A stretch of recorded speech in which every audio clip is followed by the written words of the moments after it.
é um êxito. Mita espera que anto foi fevereiro até agora aqui de um tempo hobby curto a lograr assim tanto senhora Huntington e senhora que dirige o projeto hobby coisa ela logra de um curto tempo de fevereiro até agora aqui.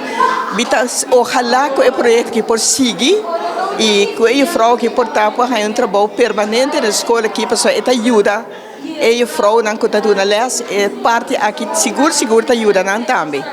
Então é êxito rotundo awe. Então muito na young, não? Chiquito, foi 4 para 2 anos que por logra assim tanto, tem hope não tinha den. Então não ajuda não para o desenvolvimento. Seguro sei, é um êxito. Seguro. Dime, será que não tem a única atividade que vai ter na escola é Schermer? Não, a escola aqui não somente não tem maestra que está na les, mas tem mais gente já foi também que ajuda. Por exemplo, tem ginástica, tem docente que está hobby dedicado que ajuda e hobby também tem parte desse tempo livre para o deporte. Tem esta riba, certo? Mas tem muita escola aqui que está hobby leu em deporte e em atletismo. Pois é maneira também fora desse trabalho é suporte. Então a maestra não tem para dar a nota demais. Por isso, uma pista acaba isso de kunst e cultura e tem mais como compreender mais organização também te ajuda. Mas compreender que tem leis ouders também, leis padres, leis moeders que vêm aqui não para leis fora. Então não agusta, mas tem tanto não está well para não seguir bem.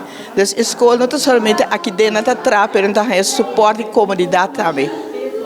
De toda sorte de banda. Se você tem problema, não give up. Se você tem problema, não quer que ajude caso perdido.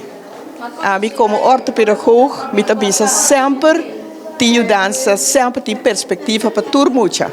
Então se tu vale maior está escutando agora aqui que tem se está na escola que ou qualquer caminho, ou é mais grande, nunca give up. Busca ajudança, suporte para you. Então, a atenção de casa de mais importância para tudo muito mais. Então, maior na tarefa como educador, como tata, como mama, abuelo não, pois tem uma tarefa sagrada. Cumprir-se. Isso aí está dando a nossa comunidade esperança. Nós queremos se nós casa está bom, nossa comunidade está bom. Essa aqui é a minha mensagem.